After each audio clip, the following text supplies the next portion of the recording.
Please welcome to the stage, Eric Trump.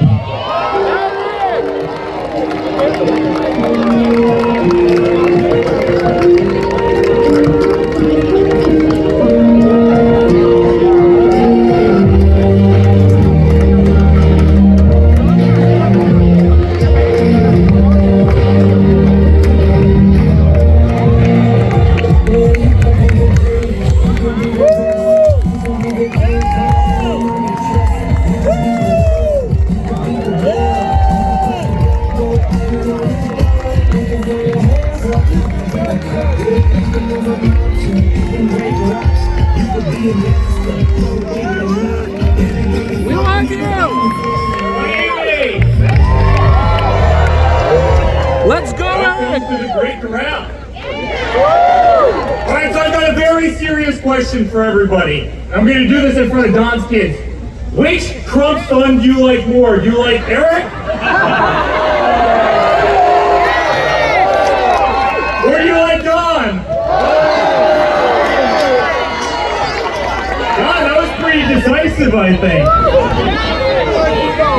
Well, guys, welcome to one of the greatest properties in the world.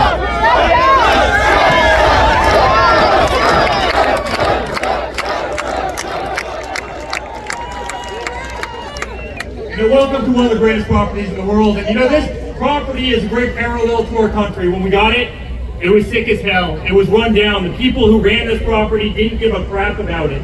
They didn't put their heart and soul into this property. And I'll never forget, we came in, we bought it around 2011, and my father and myself and Don and Ivanka, we were down here as a family every single day. And we instilled pride in it, and we believed in it, and we fixed it, and we managed it properly. And it's become one of the greatest properties anywhere in the world. And that's so much like our country. You need to have people who actually want to be a cheerleader. You need to have people who actually care, actually have heart and soul. And that's what we did. And honestly, my father's the greatest fighter I've ever seen in my entire life. The hell...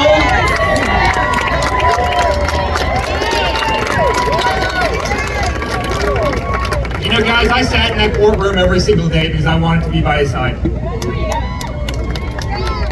And honestly, the corruption, I would have never guessed. If you could have zoomed back 8 years, I would have never believed that this was the United States legal system. I never would have thought that they could have fined somebody $500 million for doing absolutely nothing wrong.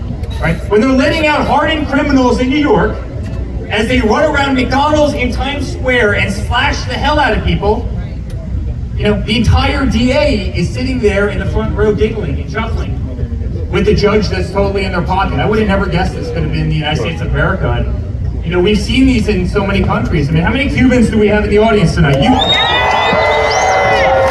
You've seen this movie before. How many Venezuelans do we have here? Guys, you've seen this before. And I'm sitting there as a son. And you know what's remarkable? I've never seen a guy with more determination and perseverance. I'll never forget, they read out 34 bogus guilty felonies. Guilty, 34 times. He stands up with the exact same demeanor that I see him with at 5 o'clock in the morning and 11 o'clock at night. He turns around, he shakes my hand, we walk out, we go to a fundraiser where he starts fighting for the United States of America again. Right.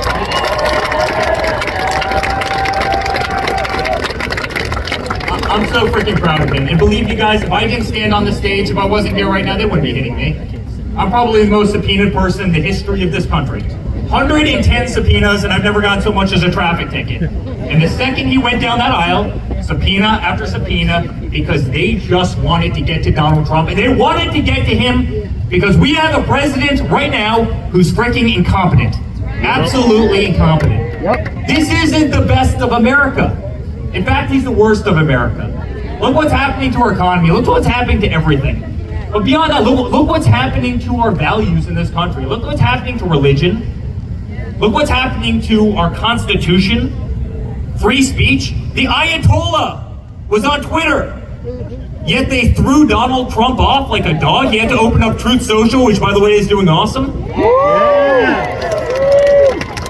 I mean, can you imagine that? They threw the 45th president of the United States off because, you know, that's how weaponized the system is. And guys, they weaponized every system. They weaponized the FBI. They weaponized the DOJ. They weaponized the media. They've weaponized education. Thank God for Loudoun County moms who came out and fought like hell. By the way, thank God for the moms in this country, because honestly, the job that they did there, no one tougher than the moms in this country. But they did this, and despite what they tried to do, they tried to ruin his image, they tried to ruin his marriage, they tried to ruin his family, they tried to divide all of us. You know what they can't stand? All these people back here, you know what they can't stand? That we sit there as a united front, and we never stop punching back. We never stop punching back. And I can tell you right now that they're not happy. They're not happy after that last debate. You know, that last debate, I said this to my father. I was the first person to speak to him when he came off the stage that night. I go, that debate was over before the guy got to his microphone. Do you see him shuffle across the stage? This is not projecting strength to the rest of the world. This is not. No way could he do what we're doing right now. No way could he do what my father's about to do. And by the way, he just got to this beautiful house. He's in the house.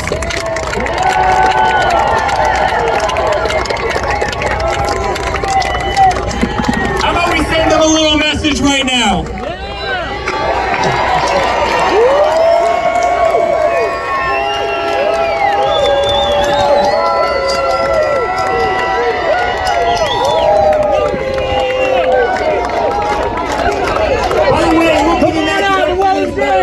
Fighters. Anybody ever heard of Alina Habba, the beautiful red dress right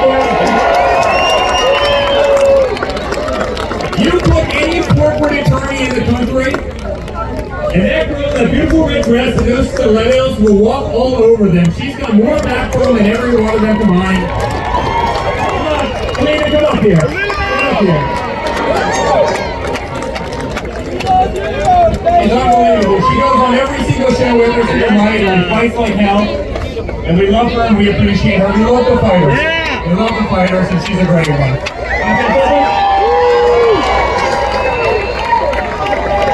I gotta lower this a little bit. I am not 6 foot whatever. But I will tell you one thing.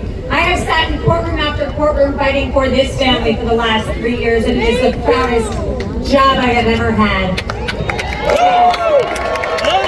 There is corruption like you have never seen, and that is coming from a person who cannot even tell you half of what she's seen. In those courtrooms, and those judges, and that corrupt Jack Smith, and the DOJ that is fighting the Biden fight because he cannot spell Bob backwards. We are going to take America back, and I will tell you right now, I'm doing my part, but you guys being out here are doing yours. Thank you!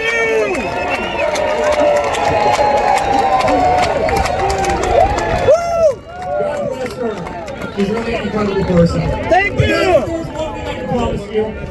We're coming up on the RFC in a couple days. From now until November 5th, we as a family are going to fight like hell. We are going to fight every single second of every single day, and we are going to restore the greatest Republican in the history of the world. Woo! Joe Biden's going to get the hell out of the White House. And we're going to put the professionals back in. And we're going to make this country strong. We're going to bring back God. We're going to bring back our Second Amendment. We're going to save these. Freedom of speech, the nuclear family, all the things that we absolutely adore. We're going to root out the corruption, and we're going to make this country so proud.